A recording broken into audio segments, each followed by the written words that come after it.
anticipados y hablamos de esto, de la prueba anticipada, de un documento privado reconocido y de la prueba anticipada de la absolución de posiciones. ¿Qué más? Hablamos que son títulos ejecutivos, los documentos privados, como una transacción extrajudicial, los recibos impagos de la renta, siempre y cuando se acompañen además una justificación de instrumental o documental de la relación contractual y el testimonio de la escritura pública y otros títulos que la ley le da mérito ejecutivo. Creo que colocamos el ejemplo de, a ver, ¿qué ley especial hablé? Hablé de, no sé si fue la ley de arbitraje, en el caso de los árbitros que se declara la nulidad de los laudos, o tal vez el tema de las AFPs, de los aportes previsionales, o bueno, pues hay muchas leyes especiales que generan estos títulos. ¿Qué es lo que vamos a hacer ahora? Lo que vamos a hacer ahora, vamos a trabajar estos dos títulos, la prueba anticipada de un documento privado reconocido y la prueba anticipada de la absolución de posiciones. Hoy vamos a hablar de estos dos títulos para cerrar este capítulo de los títulos ejecutivos, ¿ya? Entonces procederemos a hablar sobre ese tema.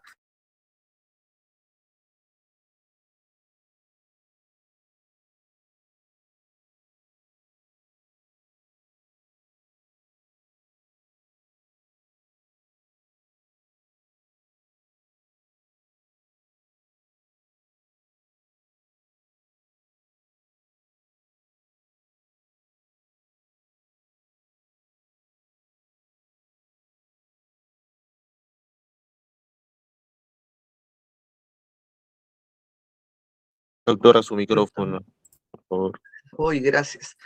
Ya. Este tema que vamos a hablar ahora, que está en el inciso 6 y en el inciso 7 del artículo 688, que se llama prueba anticipada, nos va a remitir a la figura de la prueba anticipada que recoge nuestro código en el artículo 284 hacia adelante, 284 del Código Procesal hacia adelante. Bueno, hablaremos sobre este tema. La primera idea es, ¿qué es la prueba anticipada? Una idea general que podríamos decir de prueba anticipada, podríamos decir que es la actividad probatoria que se va a hacer previa al proceso, justificada ¿por qué? Justificada por un tema de urgencia. Hay algo que llama a que de manera rápida, de manera urgente, se tenga que realizar la prueba. Entonces, lo que tengo que decirles es que lamentablemente en nuestra legislación, bajo el ropaje de prueba anticipada, se encierran otras figuras que en el fondo no son prueba anticipada, pero lamentablemente el código les ha puesto a todos el mismo nombre, a pesar de que sean, diríamos, figuras totalmente diferentes. ¿Qué se encierra bajo el nombre de prueba anticipada? Tres temas. Se encierra el tema la prueba anticipada propiamente dicha. 2, las diligencias preparatorias. 3, las diligencias preliminares. Entonces, ¿qué se encierran? La prueba anticipada propiamente dicha, las diligencias preparatorias y las diligencias preliminares. Ambas son diferentes. Cada uno tiene una lógica y una naturaleza diferente. La prueba anticipada tiene una naturaleza diferente a la diligencia preparatoria y a la diligencia preliminar. Son temas totalmente diferentes. Pero, como les he dicho, el código a las tres figuras les ha puesto un solo nombre, prueba anticipada. Entonces, primera idea, decantar y decir que no todas las figuras que están reguladas en este capítulo de prueba anticipada realmente es prueba anticipada. Hay otras figuras que están ahí, que tienen el mismo ropaje, el mismo nombre, pero se refieren a temas diferentes. Entonces, ahora vamos a empezar a hablar de las tres. Vamos a hablar de las tres, de la prueba anticipada propiamente dicha, de la diligencia preparatoria y de la diligencia preliminar. Hoy en esta clase nos vamos a dedicar a hablar de ello. Ya. A ver, La prueba anticipada, que empieza regulándose en el artículo 284, en el artículo 284, les debe llamar la atención porque es la posibilidad de actuar una prueba sin que exista un proceso, ni se requiere a futuro que se active un proceso. Voy a actuar una prueba para conservar la prueba, pero no es una condición que a futuro tenga que promover un proceso. Lo que estoy haciendo es abrir una instancia sin que exista un proceso con la urgencia de actuar una prueba. Esto tiene un parecido con lo que hemos hecho, hemos acabado las clases de hablar de las medidas cautelares y hemos hablado de las medidas cautelares que se dictan fuera de proceso, sin que exista un proceso. ¿Es posible solicitar una medida cautelar sin que exista un proceso? La respuesta es que sí, pero está condicionado, ¿se acuerdan?, a que se promueva el proceso dentro de un plazo de 10 días después de la ejecución. En cambio, la prueba anticipada también busca activar la intervención de la jurisdicción, pero no pone como condición de que se promueva un proceso, ¿no? Yo activo la intervención de la jurisdicción para que se practique una prueba y no estoy obligada ni estoy condicionada a promover un proceso.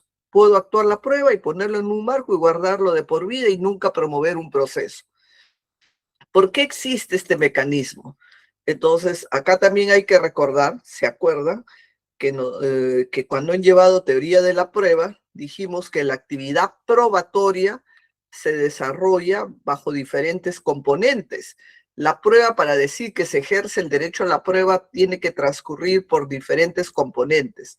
Primero, postular la prueba, o ofrecer la prueba, o mostrar la prueba, primer componente. Segundo componente es el saneamiento probatorio, que es admitir o no la prueba, admitir o rechazar la prueba, saneamiento probatorio. Tercer componente, la actuación de la prueba. Cuarto componente, actuación si es que requiere actuar, ¿no? Cuarto componente, conservar la prueba. Hay un componente, la prueba hay que conservarla, y el último es la valoración de la prueba. De todos estos componentes, hay uno que va a hacer que uno tenga que actuar la prueba basada en qué? Basada en este argumento, conservar la prueba. Necesito conservar la prueba porque hay el riesgo que pueda desaparecer. Y si yo no conservo la prueba, menos se va a poder cumplir con este elemento de la valoración de la prueba. Entonces, ¿por qué se hace la prueba anticipada? Una justificación es porque necesito conservar la prueba ante una situación de urgencia que no puede esperar más y que requiere por esa urgencia que de una vez se actúe la prueba. Esta es una idea, ¿no? Segundo, se va a actuar la prueba sin que exista un proceso. Se va a actuar la prueba sin que exista un proceso. Se va a actuar la prueba fuera del escenario natural de la actuación de una prueba. ¿Y cuál es el escenario natural de la actuación de una prueba? El proceso frente al juez para convencerle de la pretensión que estamos sosteniendo. Pero en este caso no vamos a convencerle al juez, no hay ninguna pretensión, no hay ningún proceso, no hay nada que definir. Pero vamos a promover y vamos a actuar la prueba a pesar de que no hay un proceso, saliéndonos, como he dicho, del escenario natural que es el proceso común y corriente frente a un juez en la que tenga que decidir algo. Entonces, acá, ¿qué vamos a ver? Que se activa la jurisdicción sin necesidad que exista un proceso. Que se activa la jurisdicción sin necesidad que exista un proceso, porque acá no hay un proceso, acá no hay una demanda, acá no hay nada. Acá no hay nada. Lo único que tenemos es un pedido de urgencia para que se conserve una prueba, ¿no?, ante la situación del riesgo que pueda desaparecer. Entonces estamos hablando de una figura bien especial, bien peculiar. Yo sé que algunos de ustedes estarán diciendo, ¿cómo sin proceso se va a actuar la prueba? Sí, sin proceso se va a actuar una prueba. ¿Y se debe condicionar a que existe un proceso para mantener la prueba? No, si quieres la actúas y nunca haces un proceso. ¿No? ¿Se va a actuar la prueba fuera de su escenario natural, que es el proceso judicial en el que el juez va a decidir algo? Sí, es una figura muy peculiar. Entonces la pregunta que ustedes se harían, ¿y por qué? ¿Por qué tiene que existir esta figura peculiar? Y acá está la respuesta. ¿Por qué tenemos que actuar pruebas sin procesos, sin la exigencia de ese proceso? ¿Mm? Entonces la respuesta se dice, ¿por qué? Por esta justificación, por la urgencia, porque hay situaciones de urgencia que hace que ya la prueba no se practique, ejecute, conserve en un proceso ordinario, sino que hagamos un incidente para actuarla y conservarla. No sabemos si a futuro lo vamos a usar o de repente nunca lo usaríamos. Esta es la palabra, urgencia. Ustedes la han llevado el semestre o semestre, los meses anteriores, hemos estudiado una figura de la urgencia. ¿Cuál es esa figura de la urgencia? Las medidas cautelares, que también se sustentan en la urgencia. En la urgencia para hacer que lo que se decida a futuro en una sentencia pueda tener eficacia. Muy bien. Entonces, tienen algo de común la medida cautelar con la prueba anticipada. ¿Tienen algo en común la medida cautelar como la prueba anticipada? Respuesta sí. Son familia de la urgencia. Son familia de la urgencia. La medida cautelar y la prueba anticipada.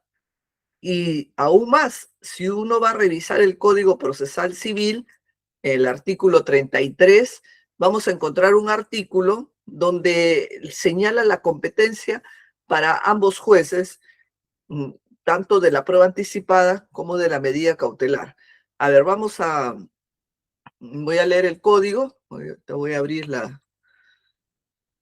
Código Procesal Civil, acá está.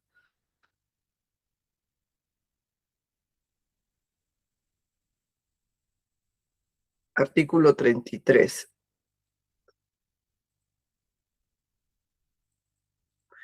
Compartir pantalla.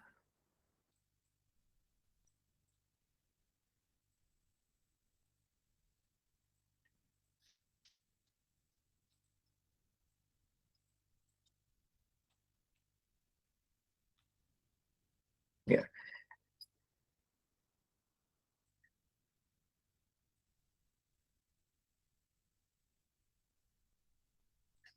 Como pueden ver, ¿qué dice acá? Artículo 33, medida cautelar y prueba anticipada.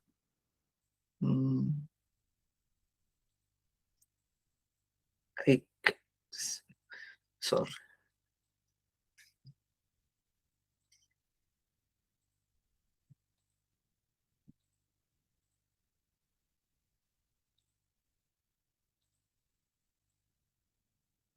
Medida cautelar y prueba anticipada.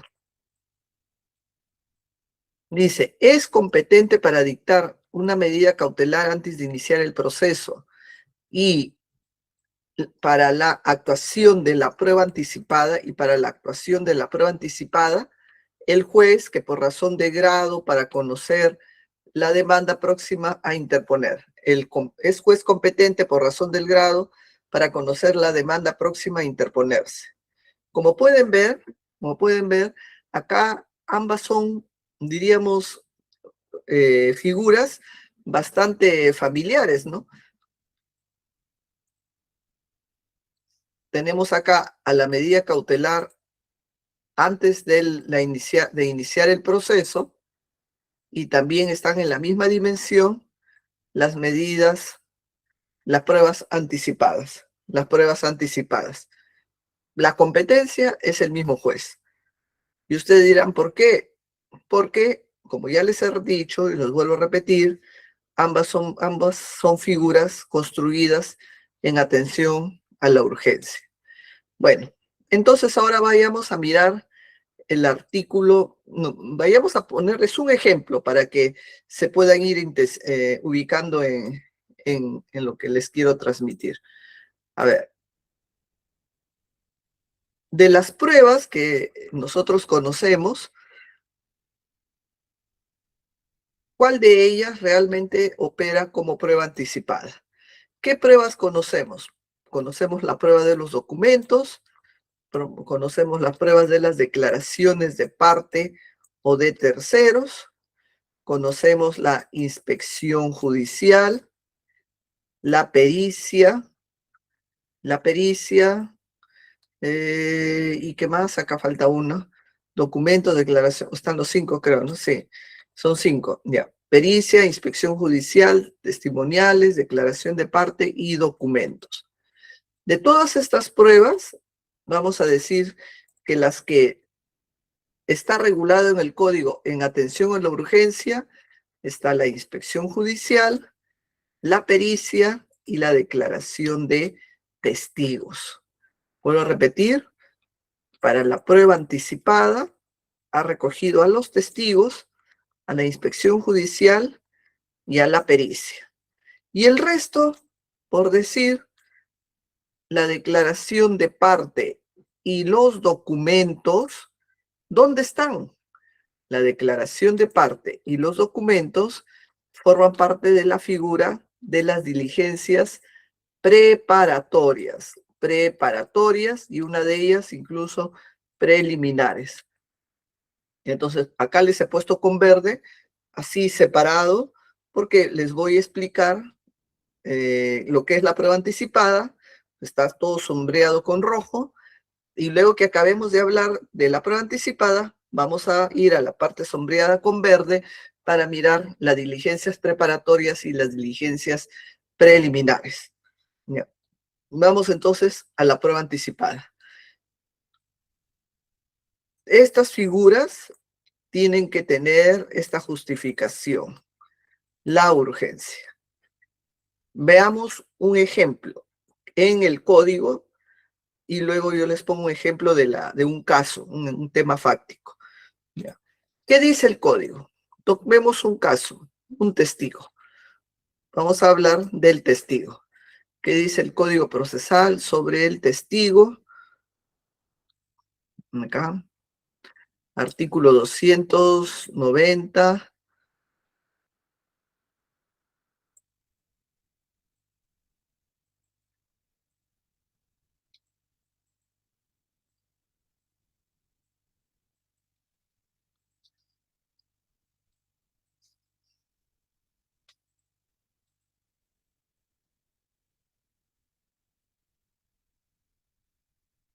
Ya. Ya estamos en el código, en la parte de los artículos, de la parte de 284 hacia adelante, y vamos a hablar de los testigos. Muy bien. Acá el código nos hace referencia a los testigos en la prueba anticipada. Testigos en esta figura de la prueba anticipada. Veamos. Cuando por ancianidad, enfermedad, vamos a poner otro color, ausencia inminente. Miren estos supuestos: ancianidad, enfermedad, ausencia inminente de una persona, y sea indispensable recibir su declaración, ¿qué va a hacer? Dice el interesado, puede solicitar su testimonio. La redacción o la lectura nada más de este artículo 291 nos ubica pues en los límites de la urgencia. Está hablando del anciano, Cuando tenemos un testigo que tiene esta situación de ser anciano, y yo voy a pedir que se acelere la actuación de su declaración, que se tome su declaración. ¿Por qué? Cuando yo hago esta pregunta, algunos me dicen, porque ya está próximo para que se vaya a la otra vida. Y esa no es la respuesta, porque para irnos a la otra vida no hay edad, personas mayores, menores, igual. Entonces, ¿por qué el anciano está acá como el supuesto que hay que tomarle su declaración de manera ya rápida, pronta, urgente? ¿Por qué?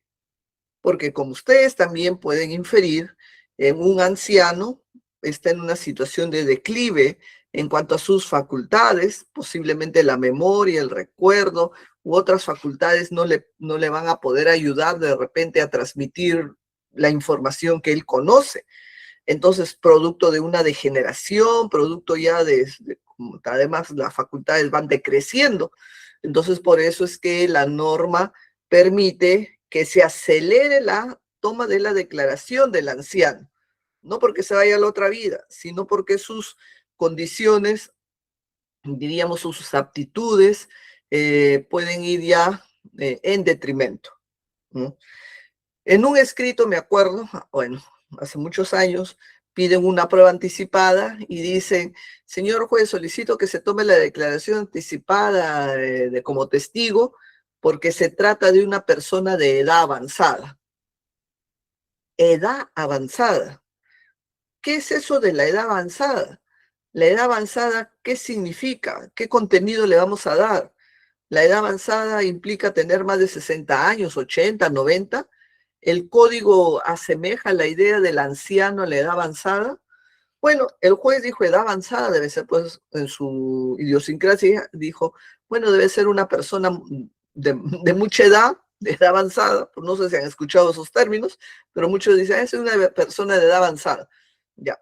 Entonces le concede la prueba anticipada y van a tomarle la declaración testimonial en el domicilio donde se pactó para que le tome la declaración.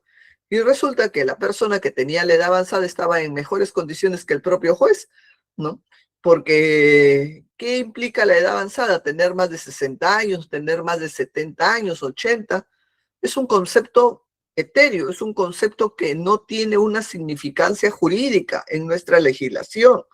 Nuestra legislación permite solo el concepto de anciano y la ancianidad es un concepto incluso médico que se construye a partir de qué edad una persona es anciana. ¿A partir de qué edad una persona es anciana? ¿De los 60? ¿De los 70? No, a partir de los 80 años hacia adelante, la persona ya está en una situación de ancianidad. Uh-huh. Ahora, pero no, pero por ejemplo, mi papá tiene 70 años o mi papá es pensión 65, ya tiene más de 65 años, sí, pero eso no está en el concepto de ancianidad. Tener 65 años no está en esa ubicación. Pero cuando se habla de las personas de la tercera edad, de la tercera edad. La tercera edad es un concepto, diríamos, más vinculado al tema de lo laboral, vinculado a las personas que han cesado laboralmente para trabajar y por lo menos hay un tope legal donde uno puede trabajar que es hasta los 70 años, aunque eso está también en función al tipo de oficio, ¿no? Porque hay algunas actividades que incluso de menor de 70 años, 65 años, por ejemplo, se tienen que jubilar, ¿no? A los profesores de docentes infantiles, más allá de 65 años no pueden trabajar, ¿no? Bueno, entonces lo que quiero decirles es no confundamos el concepto ancianidad con el concepto de la tercera edad, con el concepto de la edad avanzada, con otros conceptos que quieran agregar por ahí, porque nuestra legislación solamente nos ubica en una situación límite donde el ser humano ya las facultades no entra en cuestionamiento, que está ingresando a una fase de decrecimiento y por eso es que urge tomar esa declaración, así de sencillo. El siguiente caso es la enfermedad. La enfermedad. Cuando nosotros invocamos tomar una declaración testimonial invocando la enfermedad, es que sabemos que hay una urgencia por la situación, diríamos, médica en la que se encuentra el testigo. No estamos hablando de una gripe, de una papera, no. Estamos hablando de una enfermedad terminal. Por ejemplo, imagínense cualquier enfermedad de las tantas que existen terminales. El proyecto, la posibilidad de vida es incierta, pero no es que va a tener ya una vida saludable. Por lo tanto, yo voy a acelerar esa actuación probatoria, pero ahora invocando ahora voy a invocar la situación de la enfermedad. ¿no? Que es una enfermedad, podríamos decir, está en una situación terminal y por esas condiciones requiere tomarse. Tercera situación, la ausencia inminente. La ausencia inminente. A ver, ¿cómo es esto de la ausencia inminente? ¿No? Se va a enrolar, se va a Ucrania, ¿no? O se va a Rusia, que están en guerras, o se va por último eh, a Israel o a estos lugares que ahora están en guerra, ¿no? Entonces, la posibilidad que pueda regresar no lo sabemos, ¿no? Entonces, ante una ausencia inminente, yo prefiero o pido que se le tome o se acelere su declaración testimonial. Fíjense que en estos tres supuestos que regula el código, ancianidad, enfermedad y ausencia inminente, son supuestos que nos ubica en un contexto de urgencia. Y solamente en estos casos se justificaría que sea ese salto de actuar pruebas fuera de su escenario natural. Bueno, ahora veamos un ejemplo para graficar mejor esto. Imaginémonos que acá nuestro amigo Álvaro, que nos está apoyando, celebra un contrato de depósito, ¿ya? Álvaro celebra un contrato de depósito, me voy a imaginar con una institución, una organización, para que él conserve, cuide un lote de computadoras, ¿ya? Por 1000 computadoras. Entonces ahí está el almacén, el depósito, conserva la mercadería y ese almacén tiene un problema, un desperfecto eléctrico y se genera un incendio y todas las mercaderías se siniestran. Ya no hay computadoras, todo está quemado, todo es dantesco. Entonces, ¿qué puede hacer Álvaro, que es el encargado de conservar esa mercadería? Por cierto, él no es el culpable del siniestro. El almacén tuvo un desperfecto eléctrico, generó una chispa y se incendió toda la mercadería. Pero el problema de él es, el problema de él dice, yo para asegurarme o para determinar la responsabilidad de este incendio, yo quisiera que se haga una pericia, porque lo lógico es que luego que se ha generado toda esta situación, los escombros se levanten, porque no va a estar de por vida estos escombros. Y al levantar los escombros, al mover esos escombros, van a desaparecer las huellas que lleve a decir qué generó el incendio. Y a él le conviene tener por lo menos una pericia, una prueba que diga que él no tiene nada que ver con ese daño y que más bien fue producto de un tema de un desperfecto eléctrico. Entonces, ¿qué podría hacer él antes que se levanten los escombros? Una pericia, una inspección judicial, sobre todo una pericia, ¿no? No solo que el juez vaya a ver el siniestro, sino que vaya con un perito para que se recojan las evidencias en el local, en el lugar, y tenga él un resguardo de saber qué generó ese incendio. Entonces, ahí tenemos también un ejemplo, ¿no? Y eso también lo regula el código en la parte de la pericia. Pericia, acá está, justo pericia. 290. ¿Qué dice? Si hay riesgo que el transcurso del tiempo u otra circunstancia alteren el estado o situación de personas, lugares, bienes o documentos, puede pedirse se practique la pericia correspondiente. Fíjense lo que dice. Hay riesgo que el tiempo u otras circunstancias altere el estado o situación de personas, lugares, bienes o documentos. Se puede pedir que se actúe ya una pericia. Riesgo.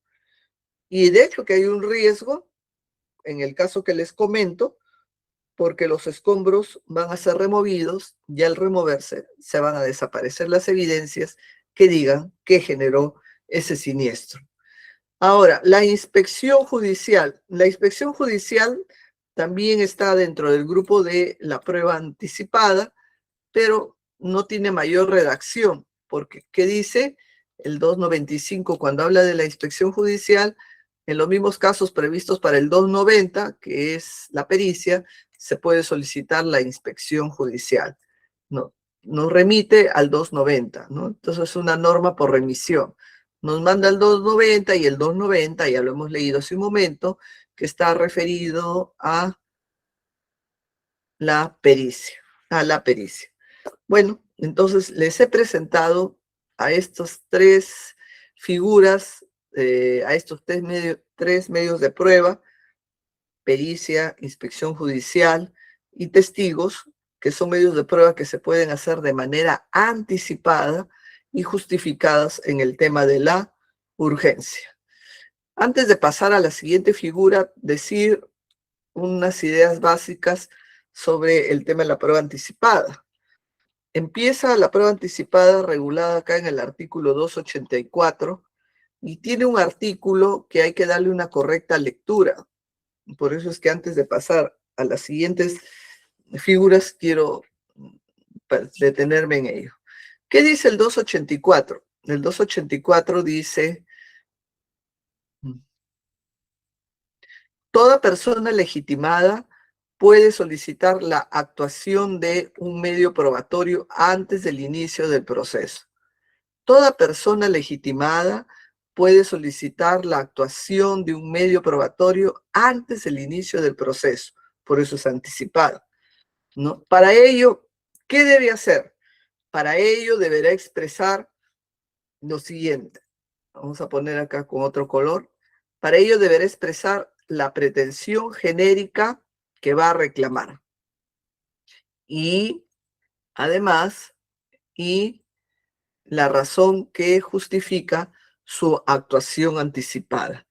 Y la razón que justifica la actuación anticipada. Y acá viene el problema.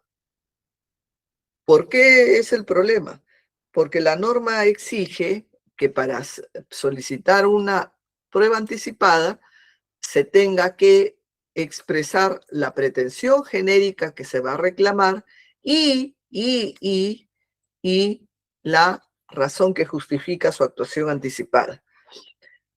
Esta redacción excluiría a un futuro demandado. Esta redacción del 284, si uno hace una lectura así literal, excluiría a un futuro demandado.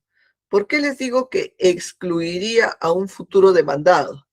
Porque la redacción del 284 te pone dos condiciones para que pueda funcionar la prueba anticipada. La primera condición es que tú tienes que expresar la pretensión genérica que vas a reclamar. ¿Qué vas a demandar? ¿No? La pretensión genérica que va a reclamar. Entonces, es una redacción pro futuro demandante. Es una redacción pro futuro demandante. El que yo voy a reclamar algo. Y por eso es de que la redacción del 284 te dice, tú dime, ¿qué vas a reclamar? ¿No? Y lo segundo es, ¿por qué justifica que quieras hacerlo y allá? Bueno, yo podría decir, voy a reclamar que me paguen 1.000.000 de soles, ¿no? Porque el demandado es mi deudor. Y la razón que justifica que tome la declaración urgente es porque la persona tiene una enfermedad terminal y por eso urge que tome la declaración de este testigo. Entonces, ahí sí estaría más o menos encauzado esos requisitos. Pero pongamos a la inversa. Hace un momento les dije, Álvaro ha celebrado un contrato con una empresa para conservar, cuidar, hacer un contrato de depósito de la mercadería. Y la mercadería se siniestra por un problema del desperfecto eléctrico. Primero, Álvaro tendrá que demandar algo. Él no va a demandar nada. ¿No? ¿A él le podrían demandar algo? La respuesta es que sí, podrían demandarle a él, la empresa con la que ha celebrado el contrato de depósito. Podrían demandarle atribuyéndole que él es el autor de los daños por una mala praxis o por alguna situación que le atribuya responsabilidad. Claro, podría ser demandado. Entonces, ¿qué debe hacer el futuro demandado o en la probabilidad que sea demandado? como ya hemos dicho, él va a tratar de tener una pericia, una prueba, algo que demuestre que él no es el responsable de nada. Entonces, como él quiere tener una evidencia de que él no es el responsable de ese daño, previendo que a futuro pudiera ser demandado, entonces le va a pedir al juez, señor juez, una prueba anticipada para que sea una pericia con una inspección judicial. ¿Y el juez qué le va a decir? Lo que está acá con verde. Previamente dime, previamente deberás expresarme la pretensión genérica que vas a reclamar. ¿Y él qué va a decir? No, yo no voy a reclamar nada, yo no tengo nada que reclamar, ni me interesa reclamar nada. Deberá expresar la pretensión genérica que va a reclamar. Ya, ¿él va a reclamar algo? No. Entonces el juez dice, no, pero acá el 284 dice que tú tienes que expresar o decirme cuál es la pretensión genérica que vas a reclamar. Entonces, la lectura de este 284 está pensada en un futuro pro demandante, pero no está pensada en un futuro pro demandado que de manera diligente quiere asegurarse un medio de prueba, ¿no? Para un futuro posible proceso. Entonces, ¿qué le tenemos que decir? Porque el juez va a decir, porque la norma me exige, porque tú me tienes que decir qué vas a demandar, cuál es tu pretensión futura. Y Álvaro, ¿qué le va a decir? Yo no voy a demandar nada. Entonces, ¿cómo interpretar el 284 para darle tutela también al demandado? ¿No? Para darle tutela al demandado, quien no va a reclamar nada. Entonces, ¿qué tendríamos que decir en esas circunstancias? En esas circunstancias tendríamos que invocar, ¿no?, un tema del principio de igualdad, porque no puede ser que se brinde este tema de tutela anticipada a través de una prueba anticipada, ¿no?, solamente al demandante. ¿Y por qué no se le da esas herramientas, esas posibilidades de asegurar y conservar una prueba al futuro demandado? Entonces, desde el principio de igualdad, tendría que interpretarse este artículo 284 para también flexibilizar este requisito de la pretensión jurídica a reclamar para permitir que un demandado que no va a reclamar nada también tenga la posibilidad de pedir la actuación en una prueba anticipada. Bueno, la razón que justifica su actuación siempre va a ser, siempre tendrá que ser la urgencia, ¿no? Y en el caso de Álvaro dirá, es urgente porque hay el riesgo que levanten los escombros de manera inmediata y y con ello se levanten las evidencias. Ya, muy bien, eso es un gran argumento. Entonces, les he compartido este artículo 284 y también la forma correcta de interpretar frente a estos requisitos que señala el 284. Bueno, ahora vamos a continuar hablando de la otra figura. Vamos a continuar hablando, voy a la pizarra.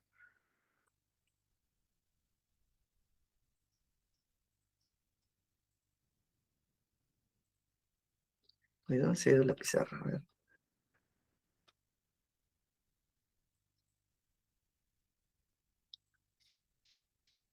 Un minutito. Acá está.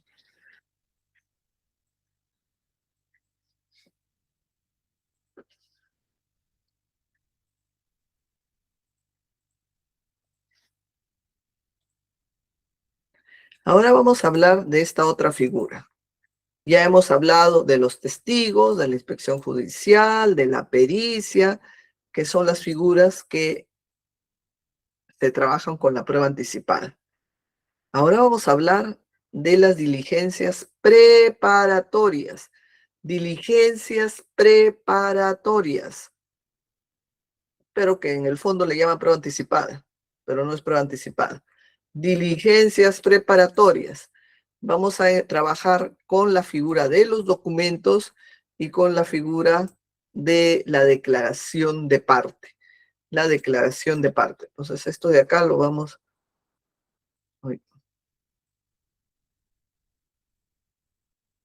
Nos vamos a quedar con la diligencia preparatoria. ¿Qué implica esto de la... Ya lo borro todo mejor. ¿Qué implica la diligencia preparatoria? Preparatoria. Su nombre ya les dice algo. La diligencia preparatoria implica que va a preparar algo, que va a realizar algo, que va a hacer algo. ¿Qué va a preparar? ¿Qué va a preparar? Y acá les digo, va a preparar un título ejecutivo. Eso va a preparar un título ejecutivo, un título que así como los que aparecen en el artículo 688 en el menú, sí, ese título, un título que tenga las características del 688 más el 689. Eso va a preparar. Y por eso es que vamos a hablar ahora de la mal llamada prueba anticipada, entendida como diligencia preparatoria, que va a tener un objetivo. Acá el objetivo no es pruebas, acá no nos interesa la prueba. Acá lo que nos interesa es preparar, crear un título ejecutivo. Y como ya hemos dicho en las clases pasadas, los títulos ejecutivos, ¿no?, encierran obligaciones, condenas, obligaciones. Eso es lo que vamos a preparar. Ya, vamos a empezar mirando, apreciando cómo se va a preparar. Empezaremos con el documento. A ver, con el documento. Acá tengo un documento. Me voy a imaginar que yo soy una deudora, ¿ya? Debo acá a Álvaro, ¿no? Y a través de una transacción extrajudicial, no.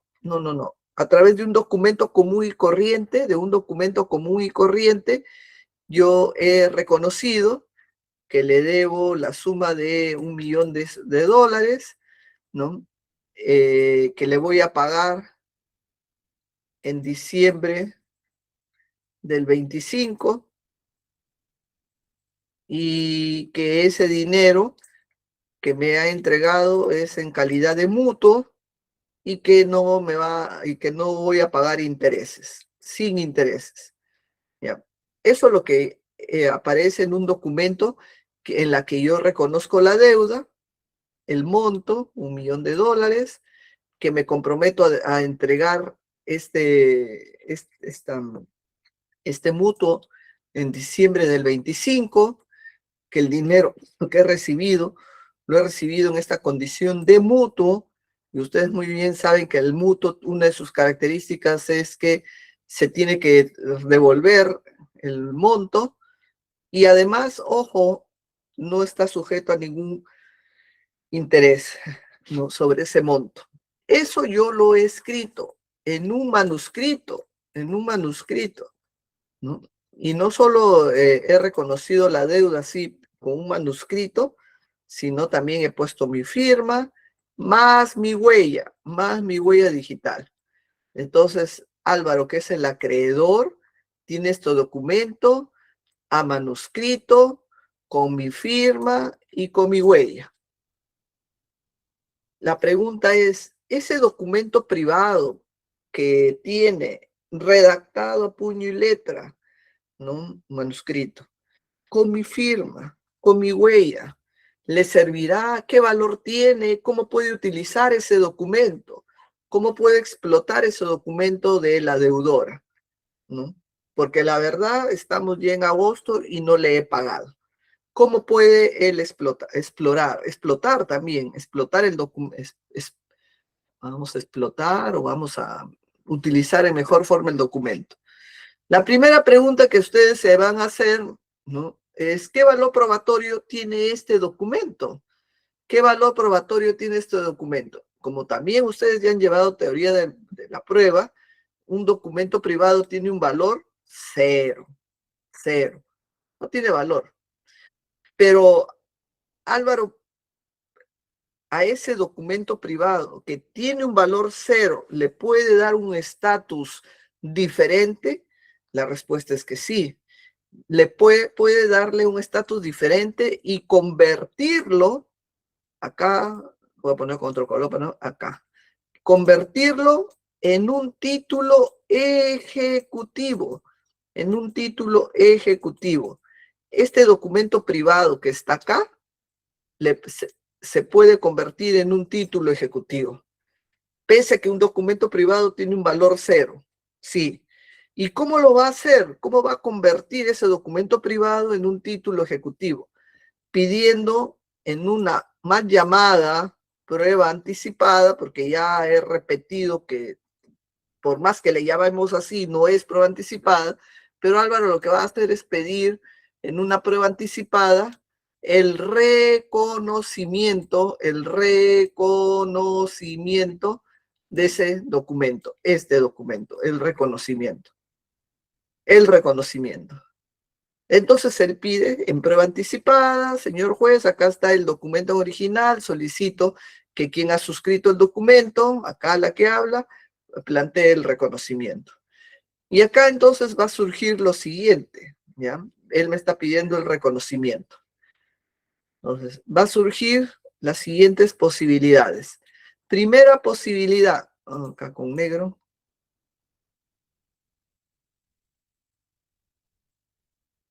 Primera posibilidad.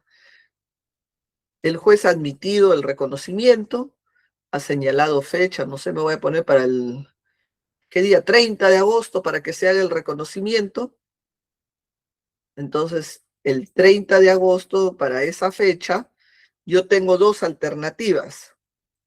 Asistir o no asistir a la diligencia de reconocimiento. Asistir o no asistir. Si asisto, tengo dos opciones.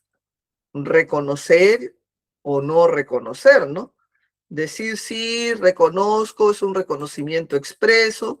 Sí, reconozco, yo soy la autora del documento, el contenido, todo es cierto. Reconocimiento expreso. O la otra opción es que asista y expresamente diga no, no soy yo la autora, no es mi firma, no es mi letra, no es nada. No lo reconozco. Esa es la otra opción. Y la tercera posibilidad es la que está acá, la que ni siquiera me aparezca, no concurro, no asisto. Nuevamente acá quiero que pongamos énfasis. Cuando se promueve una diligencia, una prueba anticipada para el reconocimiento de un documento privado, ¿no?, que en el fondo es una diligencia preparatoria, tengo dos opciones a ese reconocimiento cuando el juez lo admite y me señala una fecha para que vaya. La opción 1 es que asista, la opción 2 es que no asista. La opción 1 es que asistiendo expresamente reconozca la autoría del documento. La opción 2 es que asistiendo expresamente diga no reconozco ese documento. Entonces acá hay tres opciones. Voy a poner acá. Opción 1, que no asista. Opción 2, que asista y reconozca. Opción 3 es que asista y no reconozca. Hasta ahí estamos entendiéndonos. ¿Cuál es la gracia? La norma que dice, y vamos a leer luego el artículo 296 del código, dice, si la persona que se le llama para que reconozca un documento no asiste, va a tener un castigo, va a tener una sanción, va a tener un apercibimiento. ¿Y cuál es el apercibimiento? Por el solo hecho de no haber asistido, ¿no? El apercibimiento será detenerse por cierto el documento, detener por cierto el documento, ¿no? Esto es como si yo hubiera hecho un reconocimiento expreso de ese documento, ¿no? Entonces, vuelvo a recapitular. Si yo no asisto, se va a aplicar un apercibimiento que va a dar por cierto el contenido de ese documento, solamente por no haber asistido.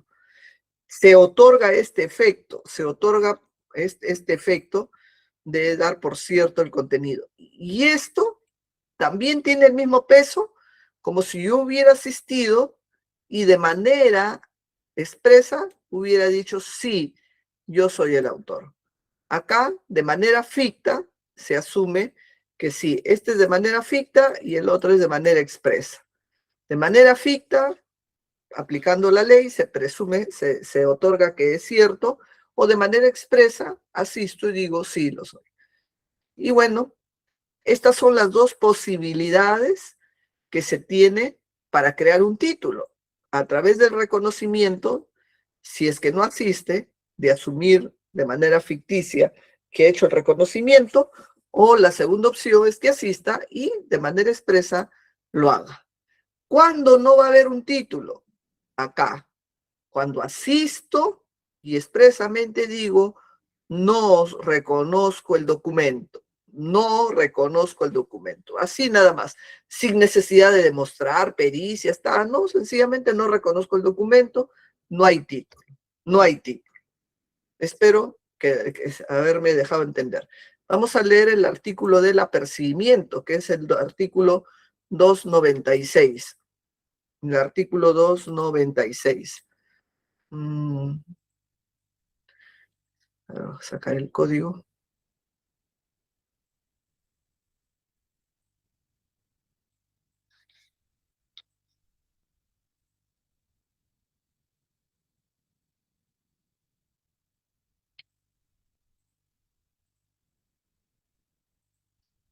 A ver, chicos, ahí está el artículo 296. Ah, no, 285, no, vamos a bajar. 296. Apercibimientos. ¿No? Apercibimientos. ¿Qué dice? Vamos directamente al que nos interesa, que es el del reconocimiento. Dice, en el reconocimiento se tendrá por verdadero el documento cuando, si el emplazado no cumpliera con actuar el medio probatorio para el que fue citado, se aplicarán los siguientes apercibimientos. Si el emplazado no cumpliera con actuar el medio probatorio para el que él fue citado, se aplicarán los siguientes apercibimientos. En el reconocimiento se tendrá por verdadero el documento. Por lo tanto, si se le ha notificado para que haga en prueba anticipada un reconocimiento de un documento y no asiste, no actúa el medio probatorio, se le aplica el apercibimiento que dice acá de tener por reconocido, de tener por verdadero el documento. De tener por verdadero el documento. Hasta ahí estamos. Los apercibimientos es lo que permite crear el título. El apercibimiento es lo que permite crear el título. Eso es en el tema del documento. Ahora vamos a hablar cómo creo un título, nuevamente en la pizarra, cómo creo un título en prueba anticipada, utilizando la absolución de posiciones, como dice el código. Y luego vamos a leer el 688 al finalizar para dar una explicación de ello, ¿ya? Entonces ahora vamos a trabajar un título en prueba anticipada, pero ya no de reconocimiento, porque ya lo acabamos de hacer, sino un título basada en la absolución de posiciones. Absolución de posiciones. ¿Qué vienen a hacer? ¿Qué viene a hacer? Primero hay que explicar qué es esto. La absolución de posiciones. La absolución de posición, bueno, en este caso ya borraremos absolución de posiciones, ¿ya? ¿Qué viene a hacer esta figura? Para que lo podamos entender mejor, acá ya no hay que decir absolución de posiciones, tal vez lo puedan entender diciendo absolución de hechos. Las posiciones son hechos sobre una determinada relación que yo quiero que se esclarezca.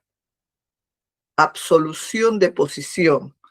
Absoluciones de posiciones vienen a ser una serie de hechos en relación, vinculados con una relación jurídica que busco que se esclarezca.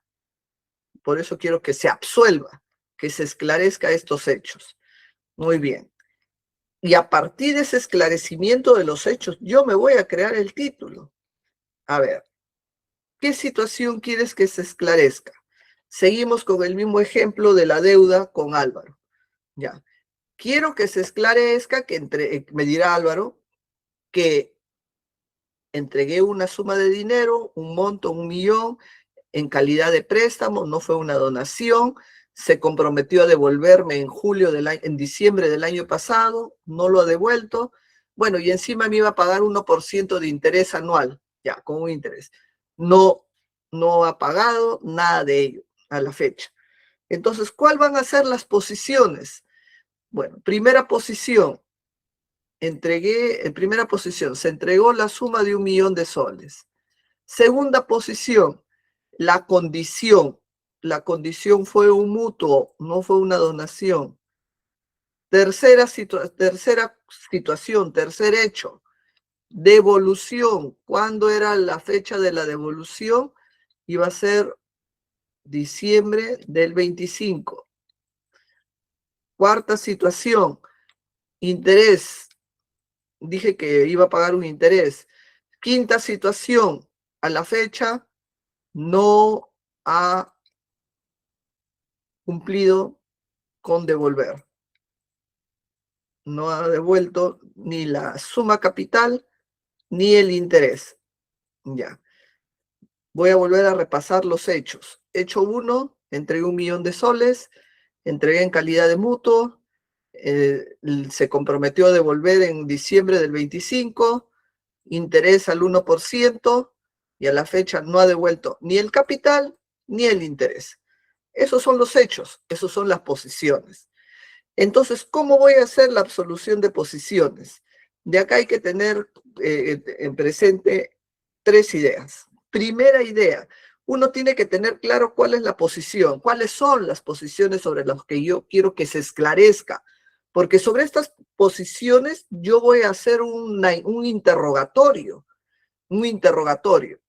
y esa posición, para que sea un interrogatorio, tomen nota, lo voy a hacer a través de preguntas cerradas. ¿Cómo son las preguntas cerradas? Las preguntas cerradas son las que solamente soportan 2 tipos de respuestas: sí o no, positivo o negativo, sí o no. Entonces, así tengo que plantear el interrogatorio o la absolución de posiciones. No puede darse preguntas abiertas. Acá no hay preguntas abiertas.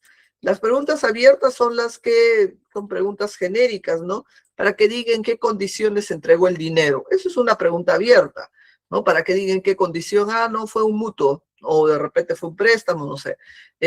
Para que diga o precise de repente, si sabe en qué fecha se comprometió a devolver el dinero. Uy, yo tengo que decir, bueno, sí, creo que fue en diciembre. O sea, ahí las abiertas, como ustedes saben, no son binarias, sí o no, ¿no? En las cerradas sí tienen esta respuesta. ¿Y por qué les digo esto? Porque para crearme el título, porque eso estoy haciendo, estoy preparándome mi título, estoy creando mi título, tengo que hacerle con preguntas cerradas. ¿Cómo voy a hacer las preguntas cerradas? A estas posiciones les voy a poner sus signos de interrogación. A todas, la pregunta, porque van a ser preguntas, y le tengo que poner una pregunta que diga sí, para que diga cómo es cierto, para que diga cómo es cierto que recibió 1 millón de soles de parte del preguntante o de parte del solicitante o de parte de Álvaro, cualquiera. Segunda pregunta, para que diga cómo es cierto que recibió ese dinero en la calidad de mutuo. Tercera pregunta, para que diga cómo es cierto que se comprometió a devolver el dinero en el año 2025. Cuarta, para que diga cómo es cierto que iba a pagar el interés de 1% anual o mensual, mensual. Quinto, para que diga cómo es cierto que a la fecha no ha devuelto ni el capital ni el interés. Todo esto son preguntas, y preguntas cerradas donde la pregunta está acá, para que diga cómo es cierto, ¿no? Son preguntas cerradas. Por lo mismo que cerradas, si tengo acá, hasta acá creo que nos hemos dejado entender, ¿no? Si son cerradas, la respuesta puede ser sí o puede ser no, no es cierto. ¿Entendido hasta acá? Ya. Ahora, ¿cómo opera esto? Acá opera también con un apercibimiento que señala el artículo 296, que lo voy a leer al final. ¿Cómo se hace acá? En este caso, igual como en el reconocimiento, se cita una fecha para que se realice la absolución de posiciones. ¿Y qué tengo que hacer? ¿Asistir o no asistir? ¿Y qué va a suceder? Que si no asisto, me van a aplicar los apercibimientos. Entonces vuelvo a poner acá. Tengo dos opciones: asistir o no asistir para someterme a la absolución de posiciones. Si asisto, tengo dos opciones. Si asisto, puedo decir sí, es cierto, o puedo también negar. Puedo decir no, no es cierto, no recibí esa cantidad, no es cierto que me comprometí a devolver, no es cierto. Ya, tengo esas dos opciones. Y si no asisto, no tengo ninguna opción, pues porque no estoy presente. Entonces, ¿qué dice la norma? Si tú no asistes, te aplico el apercibimiento. ¿Y cuál es el apercibimiento? Detenerse de manera ficta, por ficción, que tú has dicho sí a todo el pliego, sí a todas las preguntas, a todas las posiciones que planteo ahí, sí a que recibiste esa suma, sí a que fue un mutuo, sí a que la devolución era en diciembre del 25, sí que era 1% de interés, y sí que no has devuelto nada, ¿no? Esto se asume sí, sí, sí, sí, pero sí por ficción, de manera ficta, por el solo hecho de no haber asistido. Por eso es vital tener bien hecha la pregunta de manera cerrada, para que pueda jugar el apercibimiento. La otra opción es que yo asista y diga, no, no es cierto, no es cierto, no es cierto. Bueno, pues no es cierto, no habrá título. Acá el título ejecutivo no hay porque no está reconociendo nada en las absoluciones de posiciones. Y la otra más fácil es que asista y diga, sí, sí es cierto, sí es cierto. Esto tendrá el mismo efecto de que si no concurriste. Vuelvo a repetir, depende de que el examen les pregunta si en una absolución de posiciones asiste el interesado y contesta sí a todas las posiciones, tiene el mismo efecto que si no ha asistido, de darle por cierta de manera ficta. Tiene el mismo efecto de que si no asistió. Tiene el mismo efecto si no hubiera asistido. Por ficción se asume que dijo sí. Bueno, esta es la forma de construirme, porque lo que estamos viendo acá es que me estoy construyendo mi título. Me estoy construyendo mi título para estar en el 688, como si tuviera una sentencia, un laudo, una transacción extrajudicial. Eso yo me estoy construyendo, ¿no? Estoy elaborando. Vamos a leer ahora el artículo 296, en la que se hace referencia al apercibimiento. Vamos a ver. Ya, acá está. 296. Voy a compartirles.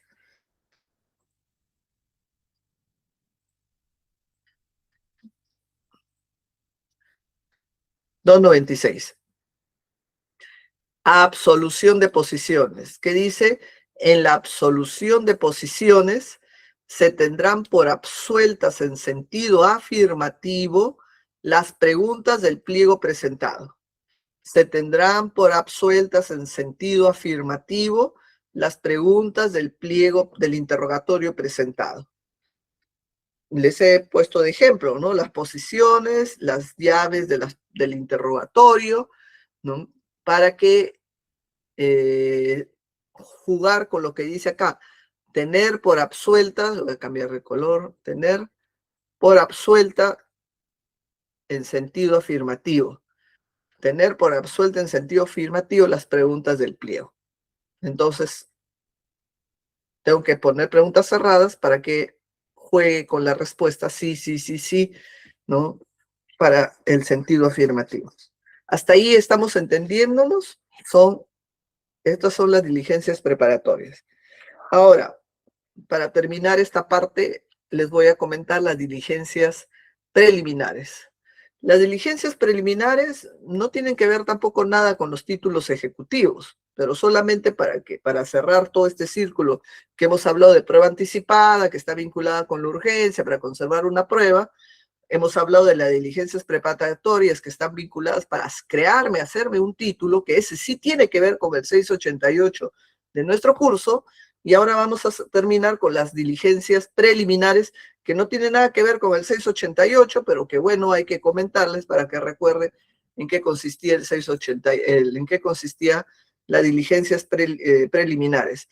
La figura es bien sencilla, su nombre ya les indica, preliminar, ¿no? O sea, lo que se busca o lo que busca un futuro actor, un futuro demandante es recabar información de manera previa, recabar información de materia preliminar antes de incorporar, antes de promover un proceso, recabar información. Y igual, ¿no? Solicito de repente que se me entreguen alguna exhibición de documentos, alguna información a un futuro demandante, sobre todo que se esclarezca cuál es la relación jurídica. Por decir, yo veo vamos a recordar a nuestro amigo Álvaro, que entra y sale de un inmueble, y lo veo con mucha autoridad, entra, sale, dispone del inmueble. ¿Cuál será su estatus jurídico? ¿Es un arrendatario? ¿Es un precario? ¿Es un servidor de la posesión? ¿Qué cosa es? Lo necesito saber, porque voy a demandar la desocupación de ese bien. Yo soy la nueva propietaria, entonces no quiero patinar, quiero saber cuál es su situación. Entonces yo puedo pedirle a través de una diligencia, una diligencia preliminar que se me esclarezca cuál es su situación jurídica. Y eso es las diligencias preliminares. Vamos a ir directamente al código y también tiene un apercibimiento en el supuesto que no entregue la información que se le está solicitando.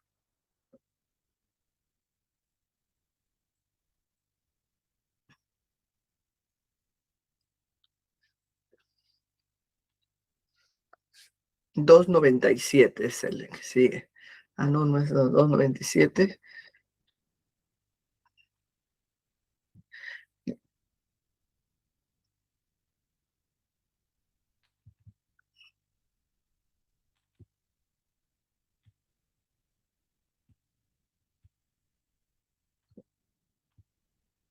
Acá está, 2.93. Cuando una persona requiera el esclarecimiento previo de una relación o situación jurídica, vuelvo a repetir, cuando una persona requiera del esclarecimiento previo de una relación o situación jurídica, pido la exhibición, se puede pedir la exhibición cuando, en el caso del testamento del causante, por parte de quien se considere sucesor, en los documentos referentes al bien relacionado con el futuro proceso, los estados de cuentas, libros y demás documentos relativos a negocios o bienes en los que directamente tiene parte el solicitante y otros bienes muebles materia del futuro proceso. Estos son los 4 supuestos que el código recoge para que pidamos información, ¿no? A través de la exhibición de documentos. Yo solicito y también tiene la misma lógica. Si no asiste a la diligencia que se señala de exhibición, se va a aplicar el apercibimiento. Y el apercibimiento va a consistir, vamos a ponerlo con otro color, va a consistir en tener por verdadera la copia del documento presentada o por cierta las afirmaciones concretas sobre el contenido de un documento. Ese es el tema de la exhibición. En este caso no nos interesa para nuestro tema central, que son los títulos ejecutivos. Lo que sí nos interesa para los títulos ejecutivos es el 1 y el 3, el 1 y el 3 del 296.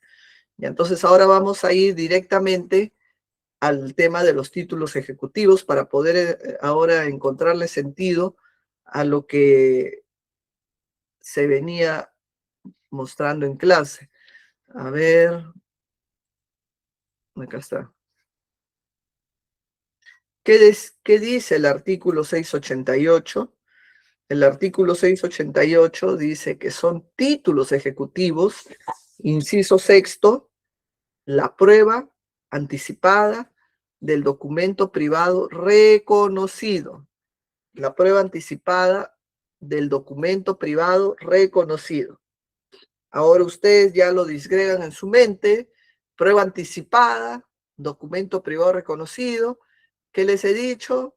Que la prueba anticipada tiene varias figuras, que lo que está acá es la diligencia preparatoria y que lo que hemos hecho es crearnos un título a través de un documento privado que le hemos pedido que reconozca, y si ha ido a reconocer y ha dicho sí es cierto, ya tengo un reconocimiento expreso, y si yo le he pedido y no ha ido, entonces tenemos un reconocimiento por ficción, ¿no? Aplicando el apercibimiento del 296. El inciso séptimo también es título ejecutivo. La prueba anticipada de absolución de posiciones, expresa o ficta. Expresa o ficta, ¿no? También tiene la misma lógica. Posiciones es una lista de hechos que yo he puesto. He planteado esos hechos bajo preguntas cerradas. La parte emplazada fue, y tuvo dos opciones, absolver en sentido positivo o de repente en sentido negativo, ¿ya? Y la otra situación es que no haya ido. Y cuando no ha ido, se le aplica el apercibimiento de tenerse por reconocido, no, de tenerse por absuelta en sentido afirmativo de manera ficta, ¿no? De manera ficta. Ese es el inciso séptimo. Así espero haberlo ubicado, ¿no? Y ubicado en su real dimensión de lo que es la prueba anticipada.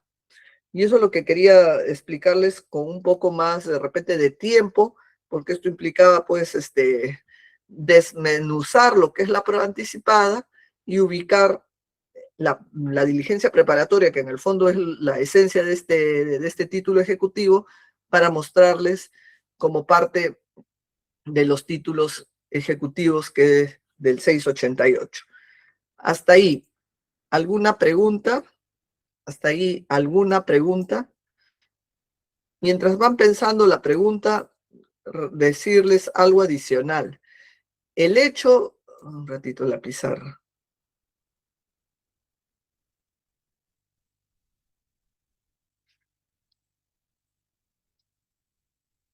Esto es lo que tenemos que ver.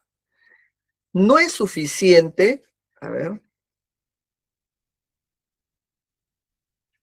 que para considerar que existe un título ejecutivo, no es suficiente estar en el menú del 684, sino, además, contar con los atributos que dice el 689.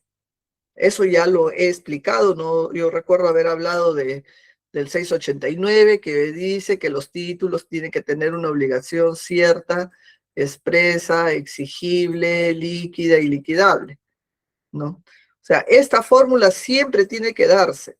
Tenemos que siempre títulos son estos dos artículos.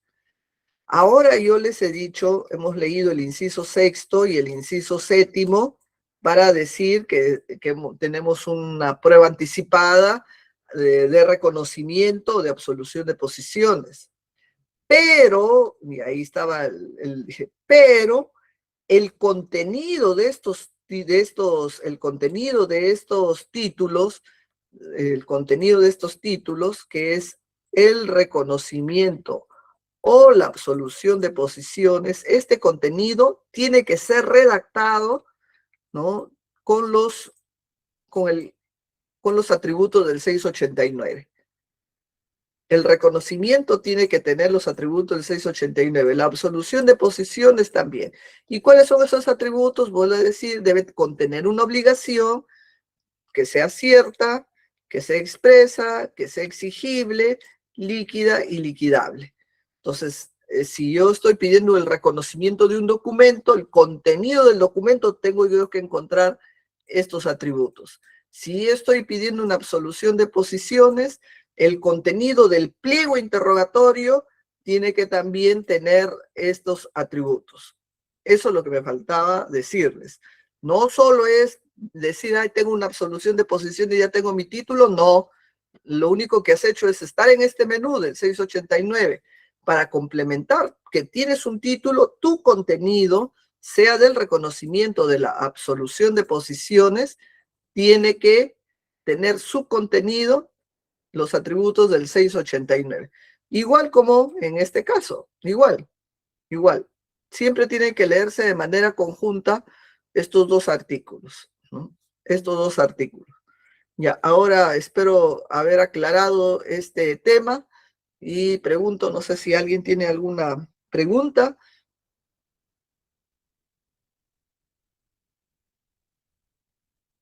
¿O todo está claro?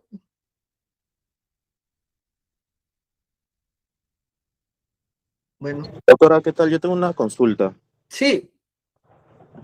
Sí, usted acaba de explicar las figuras del reconocimiento de un documento privado y de la absolución de posiciones. Ujú, Sin embargo, digamos, en el terreno práctico, ujú, muchos bancos, al no tener los contratos, tienen las liquidaciones al deudor.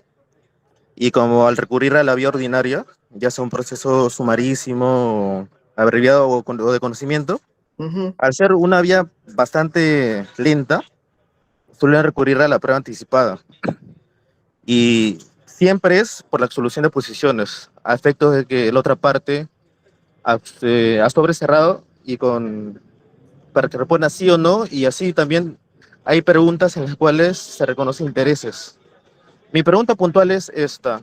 eh, ¿Debería ser por absolución de posiciones o por documento privado? Siendo que son liquidaciones al deudor. O sea, entiendo que las liquidaciones al deudor tienen mérito ejecutivo, Ujú. pero al ser documentos unilaterales, se deben demandar por la vía ordinaria, ¿no? Esa era mi pregunta. No sé si lo he entendido, o sea, tú me dices, a ver, ¿me puedes repetir tu pregunta? Porque yo lo he entendido de una manera. Sí, sí, le vuelvo a repetir. Mi pregunta puntual es esta. O sea, ¿es correcto lo que están haciendo al solicitar la actuación anticipada, la solución de posiciones, o debería ser por documento privado? Ah, ya, ya. Es correcto hacer las dos medidas a la vez. Voy a utilizar la pizarra. Ah, si me esperas un momento, yo tengo acá creo un ejercicio que creo que mejor graficaría. Positiva. Mi pregunta es también, doctora, porque muchas veces suelen declarar improcedente esa solicitud no contenciosa y ya cuando se apela, ya la sala sí declara que se debe calificar, ¿no? Claro.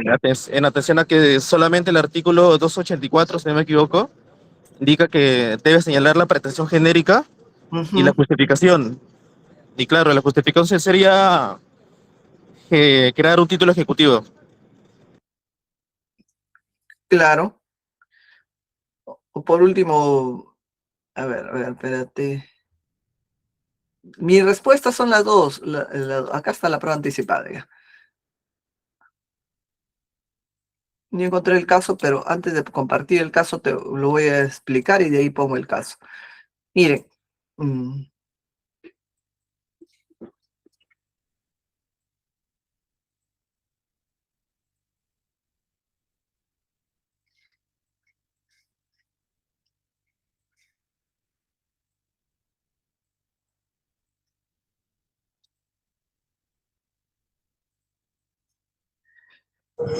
¿qué les he dicho?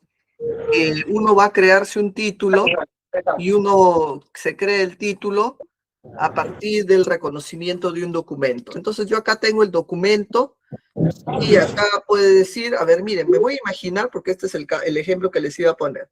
Me voy a imaginar con Álvaro, ya. Le debo, acá hay un documento que yo reconozco que le debo el 1.000.000 de soles, que reconozco que es un mutuo, que reconozco que es el 1% de intereses, que le voy a devolver pronto. Le devolveré lo más pronto posible. Entonces, yo alegremente, yo puedo, me piden el reconocimiento, yo voy y digo, sí, voy, reconozco y digo que sí, sí es cierto, ¿no? Entonces Álvaro estará contento porque dice, ha ido la propia obligada y ha reconocido el documento, y acá en este documento dice que me debe el $1.000.000, reconoce que es una deuda, el interés y que no me ha devuelto, ¿no? La pregunta es, ¿realmente ese es un título ejecutivo? Porque por más que yo haya ido y sí, toda Oronda, digo sí, lo reconozco. ¿Es un título ejecutivo? La respuesta es no. Pero ha ido y ha reconocido, sí, nadie no niega. Pero ese título adolece adolece de los atributos de un título ejecutivo. El título ejecutivo es cierto, expreso y exigible. Y acá hay un vicio, voy a volver a repetir. Sí es cierto el documento en que digo que le debo el $1.000.000 en calidad de mutuo con 1% mensual y que a la fecha no le he devuelto. Ahí hay un gran vicio. No sé si se advierten dónde está el vicio. El vicio está en la exigibilidad, porque no está señalado cuál es el plazo, cuándo tenía que devolver. ¿No? ¿Cuándo tenía que devolver? No, no dice. Dice que le va a devolver, pero no dice cuándo. Entonces es inexigible porque no se sabe qué día va a ser la devolución. Entonces, como este documento está incompleto porque le falta un elemento, la exigibilidad, ¿qué voy a hacer? Voy a hacer una absolución de posiciones. No solo voy a pedir un reconocimiento, sino una absolución de posiciones. Entonces, en la absolución de posiciones voy a hacer mi pliego de preguntas, así como les enseñé hace un momento. Acá voy a poner los hechos, pero acá voy a poner de manera central el hecho que me falta, para que diga cómo es cierto que se comprometió a devolver el bien o la suma en diciembre del 2025, ¿no? Para que diga cómo es cierto que a la fecha, agosto, no ha devuelto. Entonces, estas preguntas que estoy haciendo en la absolución de posiciones van a complementar las partes que el documento no los tiene, ¿no? Entonces, por más que lo reconozca, no tiene calidad de mérito ejecutivo. Entonces, para darle esa calidad, hago la absolución de posiciones. Y en la absolución de posiciones trato de marcar esos elementos. ¿Qué voy a tratar de generar? Una absolución cierta y sobre todo exigible. Eso es lo que te tendría que decir, ¿no? Entonces, no hay un documento perfecto. Mayormente los documentos privados tienen estos vicios. Entonces, ¿qué hago? Absolución de posiciones para complementar lo que no tiene el documento privado. No sé si me he dejado entender. Sí, doctora. Sí, sí. Muchas gracias. Ya, bueno. Bueno, chicos, entonces si no hay ninguna pregunta, ya nos quedamos hasta acá. La próxima semana hay evaluación de las medidas cautelares. Ronnie, no sé si está monitoreando, estuvo por acá, no sé si seguirá todavía vinculado, ya, pero ahí con Álvaro van coordinando. Entonces, me despido y ya nos veremos la próxima semana. Que tengan una linda noche. Buenas noches, doctora. Gracias. Saludos, doctora. Buenas noches. Chao.